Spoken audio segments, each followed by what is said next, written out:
Không có gì đơn giản và gần gũi hơn đối với chúng ta để pha cà phê bằng một chiếc phin. Và trong thời gian gần đây thì mình có tiếp xúc với chiếc phin nhiều hơn. Trong một cái nội dung trải nghiệm mình đã thử pha phin theo phong cách drip. Kết quả thu lại cực kỳ thú vị. Nhưng mà phin theo phong cách truyền thống thì sao?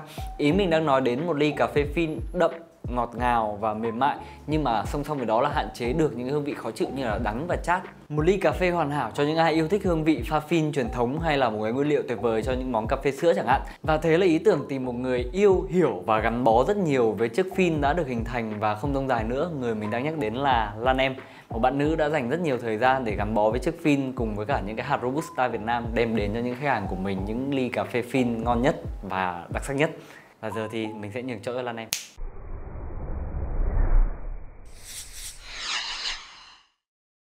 Xin chào, mình là Lan Em. Cảm ơn anh Việt đã lên ý tưởng về buổi quay ngày hôm nay. Lan rất vui vì được đồng hành cùng mọi người ngày hôm nay để chia sẻ về chiếc phin rất là quen thuộc mà mọi người vẫn dùng hàng ngày. Như anh Việt đã nói thì không có gì đơn giản và thân thuộc hơn với chúng ta như là một chiếc phin hay là một cốc cà phê phin truyền thống trên đường phố Việt Nam. Trên tay Lan đang cầm là một chiếc phin khá là cơ bản, và hôm nay Lan sẽ chia sẻ với mọi người những điều mà Lan đã chiêm nghiệm được trong quá trình khám phá chiếc phin của mình. Bên cạnh đó thì Lan cũng sẽ có những công thức pha mà đối với Lan nghĩ là mọi người có thể tự pha tại nhà một cách rất đơn giản. Rồi bây giờ chúng ta sẽ bắt đầu vào thực hành để pha cốc cà phê của mình. Về phần chuẩn bị thì đầu tiên chúng ta sẽ cần phải có một chiếc phin, một chiếc cốc đựng và cà phê là ba thứ mà không thể thiếu. Ngoài ra thì mình có thể cần thêm một chiếc cân để mình có thể đong đếm được định lượng và thời gian một cách chính xác nhất. Về cà phê thì ngày hôm nay Lan sẽ sử dụng hạt Robusta của nhà rang Gió Việt, rang cỡ medium. Có vẻ như là hạt cà phê này đã được nghỉ đủ để chuẩn bị cho việc pha chế. Về cơ bản thì chúng ta sẽ có 3 bước trong quá trình pha phin. Bước đầu tiên là chúng ta sẽ vệ sinh phin, hai là ủ phin và thứ ba là chiết xuất. Đến với bước đầu tiên thì chúng ta sẽ chuẩn bị tráng phin bằng nước nóng từ trong ra ngoài toàn bộ mặt phin.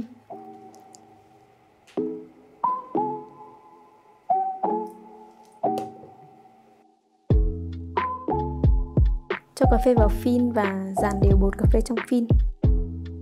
Về cỡ xay sử dụng thì Lan đang sử dụng cỡ 11 click của máy xay công năng T.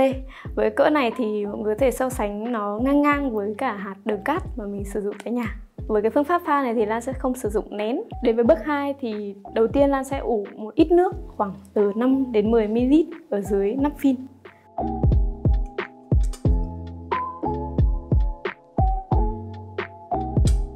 Tiếp theo thì Lan sẽ rót thêm 30 ml thẳng trực tiếp vào bề mặt cà phê, ủ trong 2 phút 30 giây.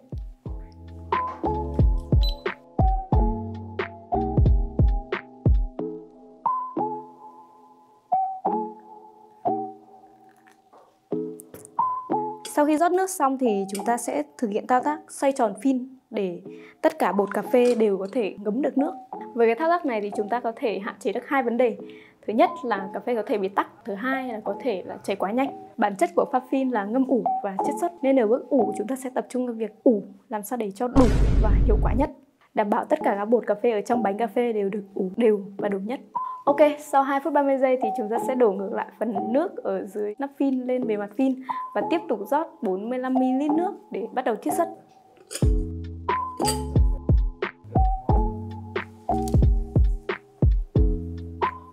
Sau 6 phút 30 giây thì chúng ta đã có thành phẩm là 40 ml cà phê. Ngoài cái việc mà chúng ta có thể uống trực tiếp, chúng ta có thể biến tấu nó bằng các cách uống khác nhau. Hôm nay thì Lan sẽ giới thiệu cho mọi người 2 công thức để thưởng thức cà phê. Công thức thứ nhất là cà phê sữa đặc biệt và công thức thứ hai Lan tạm gọi là cà phê hộp. Với cà phê sữa đặc biệt thì Lan sẽ hướng dẫn mọi người pha một loại sốt. Với cái sốt này thì chúng ta có thể pha một lần và dùng cho 4 đến 5 cốc tiếp theo. Cái sốt này thì mình có thể để trong tủ lạnh và bảo quản trong vòng 1 tuần.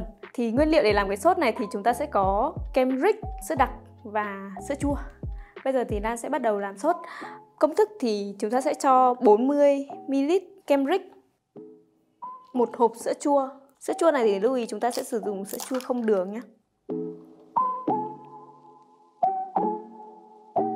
Và 80 ml sữa đặc. Cách làm thì rất là đơn giản, chúng ta chỉ cần cho hết vào và trộn đều lên thôi.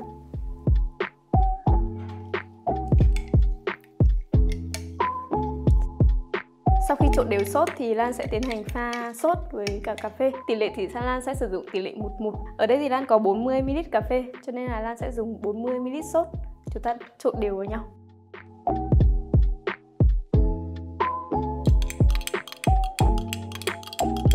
Với thành phẩm này chúng ta có thể uống với đá là tốt nhất, còn nếu mà không thì chúng ta có thể uống với nhiệt độ thường. Cái này là tùy vào gu vị của mỗi người.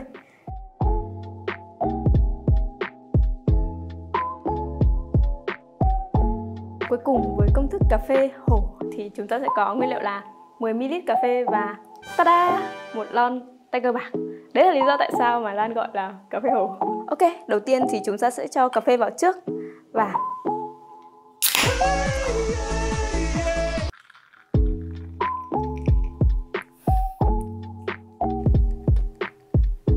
wow, nó để lại một cái hương vị hậu rất là thơm. Và lưu ý là cách pha cà phê này mình chỉ cho 5 đến 10ml thôi. Với một chiếc phin và một ít cà phê thì mình đã có tận 3 cách uống.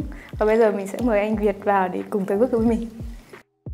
Ok, thế là chỉ cần những cái dụng cụ rất đơn giản như là cà phê và phin, thế là chúng ta đã có 3 cái công thức rất dễ làm, rất đơn giản để có thể có 3 cái trải nghiệm với cả cà phê khác nhau. Còn ngon hay dở như nào thì ngay bây giờ mình sẽ thử trước hết là với cả cái loại cà phê đen pha từ phin này của Lan Em nhé.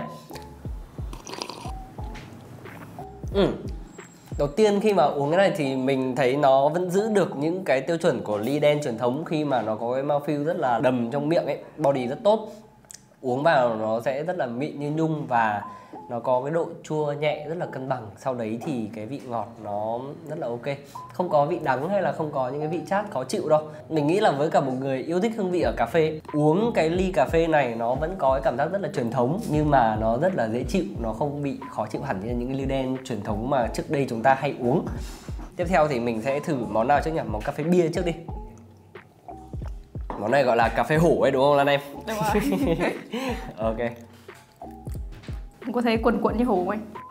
Quần quận như hổ. Mình uống đi cho khỏe.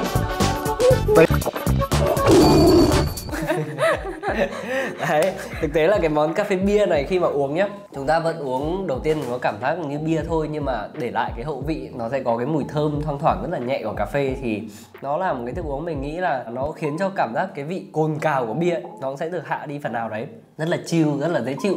Mình nghĩ là trong những ngày hè mà không phải lái xe ra đường vào ngay lập tức ấy, uống cái món này nó sẽ rất là hay đấy. Và cuối cùng thì mình thử ly cà phê sữa đặc biệt này đi. Tuyệt vời luôn. Nếu mà bạn đã thử uống cái cà phê yên rồi ấy, thì cái này nó sẽ hơi nhăn nhát, có vị khá là giống cà phê yên đúng không Lan? They ask you how you are, you just have to say that you're fine when you're not really fine, but you just can't get into it because they would never understand. Giống đúng không? Hơi giống đúng không? Cái giống của nó là gì? Nó là một cốc cà phê dễ chịu. Nó vẫn giữ được cái sự đầy đặn, êm ái, đậm đà của một cốc cà phê vẫn sữa. thơm mùi cà phê, vẫn rất là thơm mùi cà phê. Rất là thơm mùi cà phê. Đấy, thế là nó có cái vị chua hơi nhẹ ở cuối cái phần hậu vị, nhưng mà nó không để lại cái cảm giác chua trong vòng miệng đâu. Uống rất là cuốn, rất là hay. Đặc biệt là với những ai hảo ngọt thì mình đảm bảo là cái hậu vị cảm giác nutty này, cảm giác có mùi hạt này, có chocolate này ở cuối sẽ làm cho chúng ta cực kỳ thích cái món này. Và mùa hè chúng ta cho thêm một tí đá vào uống rất là hay. Và ok, rất cảm ơn Lan Em hôm nay đã có mặt với Espresso Maker để truyền tải đến anh em khán giả những cái công thức rất là hay, rất là thú vị và rất là đơn giản để ai cũng có thể thực hiện như thế này. Và bật mí với các bạn thì Lan Em là một barista đã có 3 đến gần 4 năm làm việc với chiếc phin, làm việc với cả những cái ly cà phê rồi. Bạn ý còn rất nhiều công thức nữa và vẫn đang giữ trong cái kho của mình. Nếu mà các bạn thích, các bạn thấy muốn tìm hiểu nhiều hơn về những công thức pha chế cà phê thì hãy comment ở dưới, biết đâu chúng ta sẽ có thêm nhiều số nữa về cái chủ đề này. Còn bây giờ thì để lại một like, một subscribe và xin chào và hẹn gặp lại các bạn trong video lần sau của Espresso Maker. Chào.